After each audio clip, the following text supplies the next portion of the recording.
Los textos bíblicos de este domingo son una llamada a no juzgar a los demás, ya que quien juzga a los otros se puede equivocar.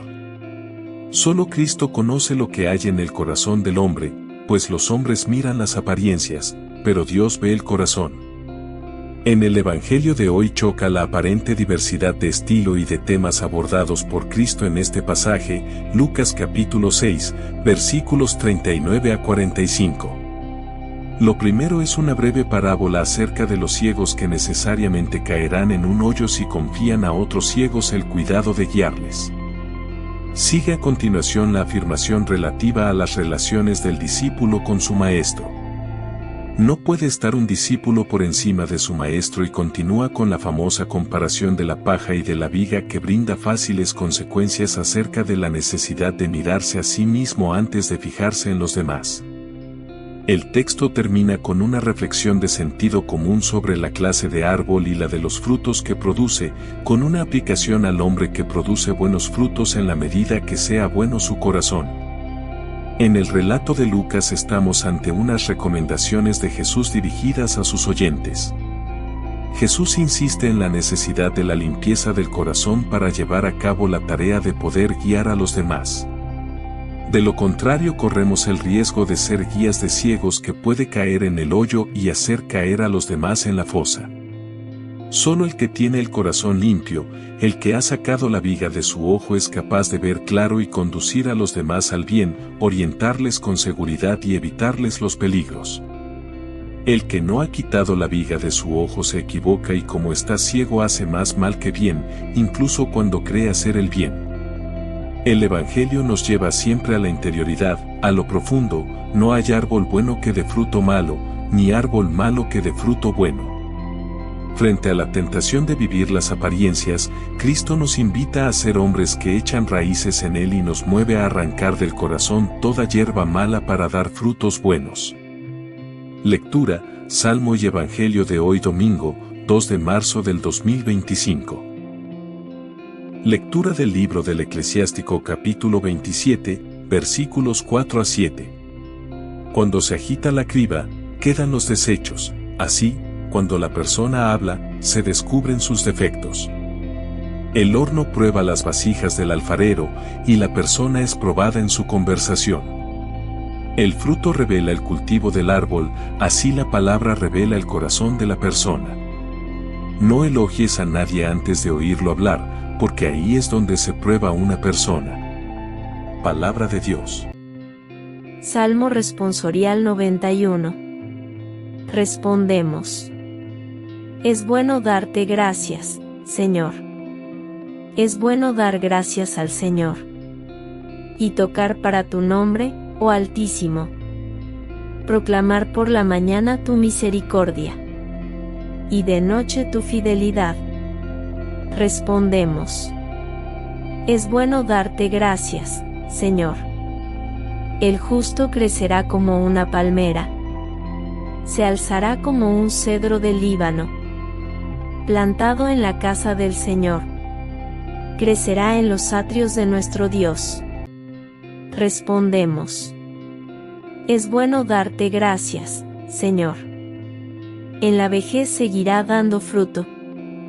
Y estará lozano y frondoso, para proclamar que el Señor es justo, mi roca, en quien no existe la maldad. Respondemos. Es bueno darte gracias, Señor. Segunda lectura.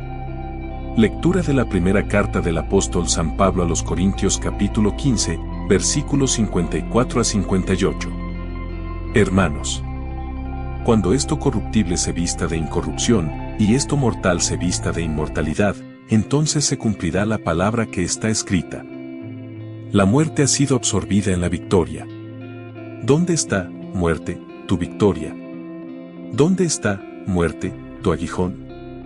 El aguijón de la muerte es el pecado, y la fuerza del pecado, la ley. Y gracias a Dios, que nos da la victoria por medio de nuestro Señor Jesucristo. De modo que, hermanos míos queridos, manteneos firmes e inconmovibles.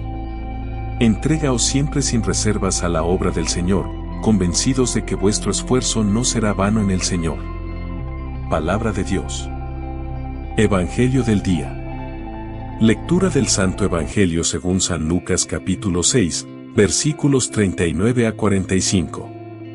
En aquel tiempo, dijo Jesús a los discípulos una parábola. ¿Acaso puede un ciego guiar a otro ciego? ¿No caerán los dos en el hoyo? No está el discípulo sobre su maestro, si bien, cuando termine su aprendizaje, será como su maestro. ¿Por qué te fijas en la mota que tiene tu hermano en el ojo y no reparas en la viga que llevas en el tuyo? ¿Cómo puedes decirle a tu hermano, hermano, déjame que te saque la mota del ojo, sin fijarte en la viga que llevas en el tuyo? Hipócrita. Sácate primero la viga de tu ojo, y entonces verás claro para sacar la mota del ojo de tu hermano. Pues no hay árbol bueno que dé fruto malo, ni árbol malo que dé fruto bueno. Por ello, cada árbol se conoce por su fruto, porque no se recogen higos de las zarzas, ni se vendimian racimos de los espinos. El hombre bueno, de la bondad que atesora en su corazón saca el bien, y el que es malo, de la maldad saca el mal, porque de lo que rebosa el corazón habla la boca. Palabra del Señor. Reflexión del Evangelio de hoy. La resurrección, un puro don de Dios. Palabra y sabiduría.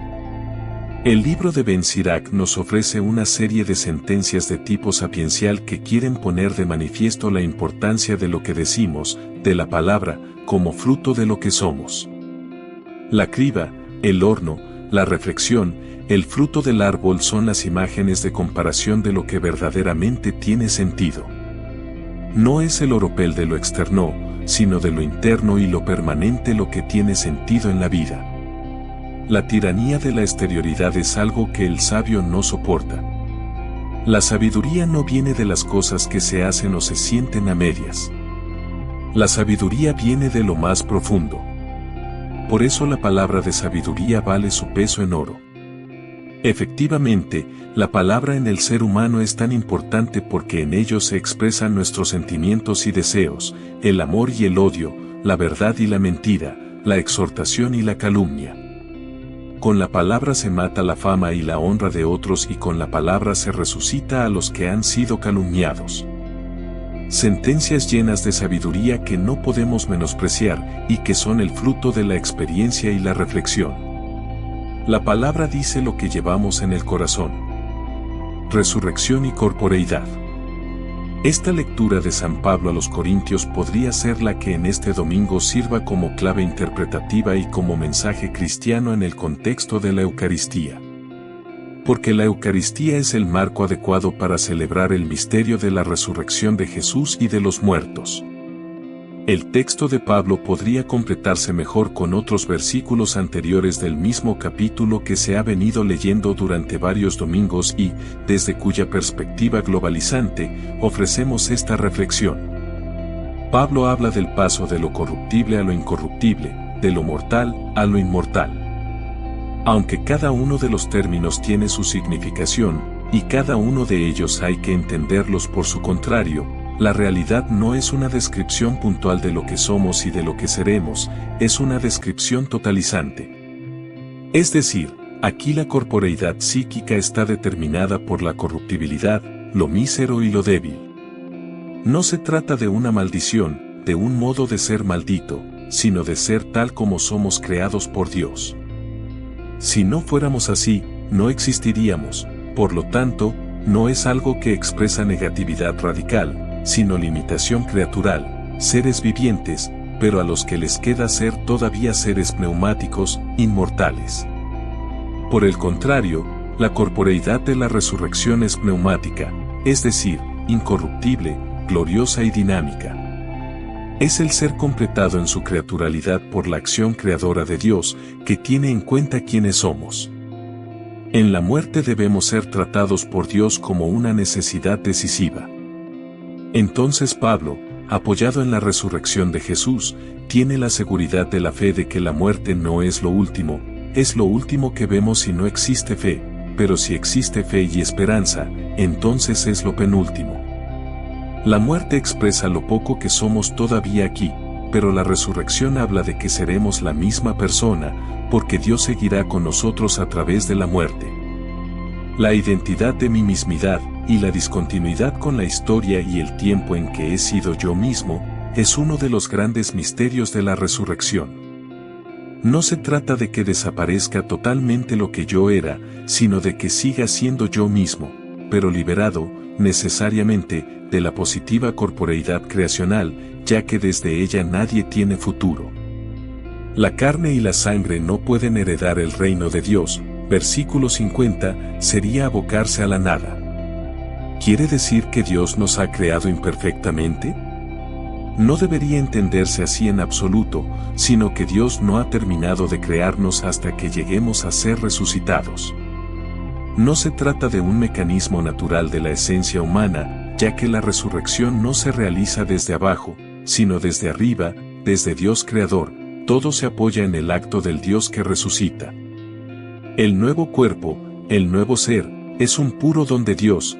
1 Corintios capítulo 15, versículo 38 y siguientes, 2 Corintios capítulo 5, versículo 1, como es nuestra primera creación. Pero Dios se lo hace al difunto, y éste es reconocible para sí mismo y para los otros. La resurrección significa así, fundamentalmente, el don de una nueva existencia, una existencia total, salvada, solidaria y perfeccionada. Los hombres reciben una existencia nueva y definitiva, plena y perfecta, en su vida y en sus relaciones interpersonales. Cuando muchos hombres le dan todas las cartas a la muerte, Pablo se las ofrece a Dios. No triunfa la nada en la muerte, es Dios, Dios resucitador, el que triunfa en la muerte de mí mismo. Es eso lo que ha sucedido con Jesucristo resucitado de entre los muertos. Por eso Pablo acaba pidiendo que nuestra fatiga en el Señor no será vana. Confiar en el Señor de la vida es una opción muy importante de ser cristiano. Es eso lo que debemos aprender a vivir y experimentar en la Eucaristía, porque en ella se adelanta sacramentalmente esa gran experiencia de vida que el Señor ya tiene y nos ofrece a nosotros. La sabiduría de la misericordia. Este texto, final del Sermón del Llano Lucano, nos invita a poner en práctica las palabras de Jesús. Se habla de una parábola, que en realidad son dos comparaciones, masal, proverbio. En primer lugar la del ciego y en segundo lugar la del discípulo y maestro. Después vemos una construcción que se nos presenta como un paralelismo antitético, centrada sobre el árbol bueno y el malo, versículos 43 a 45. Poniendo de manifiesto que todo árbol se valora de verdad por sus frutos. Ninguno puede dar un fruto distinto de su esencia, los higos no se buscan en las espinas, ni las uvas en los zarzales. Todo este conjunto es sapiencial, como el texto de Ben Sirac. Esto lo encontramos, aunque no exactamente así, en Mateo capítulo 7, versículo 1 y siguientes, el Sermón de la Montaña. En el mundo judío el discípulo no estaba llamado a superar al maestro como sucede a veces en el mundo occidental no bíblico. Más bien se trata de imitar la sabiduría del maestro que le ha enseñado. Pero en este discurso, previamente, está el famoso dicho de sed misericordiosos como vuestro Padre es misericordioso, Lucas capítulo 6, versículo 36. Es ahí donde se apoya esta enseñanza de los dichos de Jesús, que los ciegos, que los discípulos, traten de imitar la misericordia del Padre. Es, pues, una llamada a ser discípulos de la misericordia. De esa manera no estaremos preocupados de ver y agrandar el mal o los fallos de los otros y pasar por altos los nuestros. Sed misericordiosos es no admitir esa clase de ceguera patológica que tenemos para querer guiar a los que ven o tienen más sabiduría que nosotros. No reconocer eso es ser como los ciegos y los discípulos que sin sabiduría quieren ser más sabios que su maestro. Aunque el cristianismo no es una religión de la perfección o de la efectividad malsana, no quiere decir que no se empeñe en la vida de cada día, en las relaciones humanas. El no juzgar a los demás no significa dejar pasar las cosas como si se estuviera proponiendo una liberalidad extrema. vuelve a tener sentido que la imitatio Dei en la misericordia es lo que debe hacernos verdaderos hermanos. De hecho, en estos dichos aparece varias veces el término hermano. Y es para el hermano para quien se debe tener un corazón fraterno y abierto. El corazón es clave en la última de las comparaciones, sobre el fruto bueno. Porque es del corazón, hablando en términos bíblicos, de donde salen los frutos de nuestra vida. ¿Qué es lo que debemos tener en el corazón? Por decirlo en una sola palabra, misericordia. De ahí salen los frutos de nuestra vida para que los demás los recojan. El amor a los enemigos y la renuncia a la violencia para hacer justicia es lo que Dios hace día y noche con nosotros. Por eso Dios no tiene enemigos, porque ama sin medida, porque es misericordioso, hace salir el sol sobre malos y buenos y llover sobre justos e injustos, añade Mateo en este caso para ilustrar su comportamiento. La diferencia con Mateo es que Lucas no propone ser perfectos, que, en el fondo, tiene un matiz jurídico, propio de la mentalidad demasiado arraigada en preceptos y normas, sino ser misericordiosos. Esa es la forma o el talante para amar incluso a los enemigos y renunciar a la venganza, a la violencia, a la impiedad. Ser cristiano, pues, seguidor de Jesús, exige de nosotros no precisamente una heroicidad, como muchas veces se ha planteado, exige de nosotros, como algo radical, ser misericordiosos. Así, pues, la propuesta lucana tiene su propia estrategia, cómo amar a los enemigos. ¿Cómo renunciar a la venganza de quien mi enemigo y me ofende y me hace injusticia? No es cuestión que se imponga porque sí todo esto como precepto. En la pedagogía de Lucas se expresa así: ser cristiano, seguidor de Jesús significa ser capaz de amar incluso a los enemigos, requiere la praxis de llegar a ser, hacerse, misericordioso, como lo es Dios. Antes de irte, recuerda dar me gusta, suscribirte, activar la campanita y compartir con las personas que te rodean, para que todos tengan el privilegio de escuchar la palabra de vida eterna. Dios te bendiga en el nombre poderoso de Jesús. Amén.